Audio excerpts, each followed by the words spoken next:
Tumekutana nanyi ili tuweze kuzungumza mambo machache. Jambo la kwanza ni kuhusu usalama wa mkoa wetu wa Dar es Salaam. Hivi punde nimeona kuna message nyingi zinazozunguka kwenye mitandao ya jamii na ambazo zingine ni kama zinatishia kuwepo kwa vurugu ndani ya mkoa wetu wa Dar es Salaam. Nimewaiteni ndugu zangu waandishi wa habari ili nyinyi mkawe kipaza sauti kwa Watanzania na hasa wa Dar es Salaam kwamba hakuna mtu yoyote atakayevuruga amani ya mkoa wetu.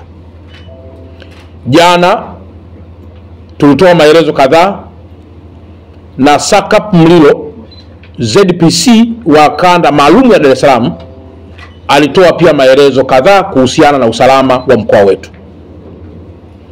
Kwa hiyo kwa mtu yoyote wa chama chochote cha siasa, taasisi yoyote ya dini, taasisi iso ya dini, mtu binafsi, shirika au kampuni, hakuna hata mmoja atakayeweza kuvuruga amani ambayo imekushajengwa katika misingi ya uongozi na hasa uongozi bora wa Mheshimiwa Dr. Samia Suluhu Hassan. Tunafahamu kwamba wapo baadhi ya watu ambao wanaweza kuwa na malalamiko yao.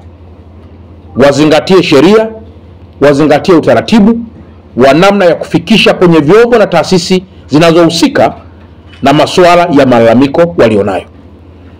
Niendelee kuwatoa wasiwasi wafanyabiashara wote na wawekezaji ndani ya mkoa wa Dar es Salaam kwamba kuanzia sasa mpaka baadaye utakapofanyika uchaguzi wa serikali kuu na hata baada ya hapo, mkoa wa Dar es Salaam utaendelea kuwa ni kioo cha amani katika nchi ya Tanzania, Afrika Mashariki na Kati, Afrika kwa ujumla na hata duniani kote kwa ujumla wake.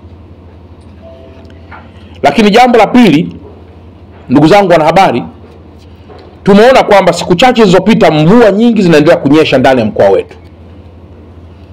Na nimeona zipo picha zinazoonyesha wanafunzi, akina mama wakivuka maji chini ya maandaki. Na pengine picha hizo kuonesha kwamba serikali hakuna kitu chochote ambacho kimekushafanyika.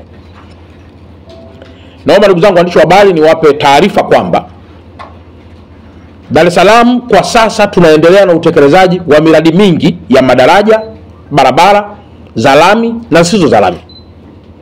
Lakini tunaendelea pia na miradi mbalimbali ya kuimarisha vivuko. Tunaendelea pia na miradi mingineyo mingi ya kuhamisha baadhi ya miundombinu katika barabara kama vile miundombinu ya DAWASA, miundombinu ya umeme, ili pia kuweza kupisha ujenzi mkubwa wa miradi ambao unaendelea.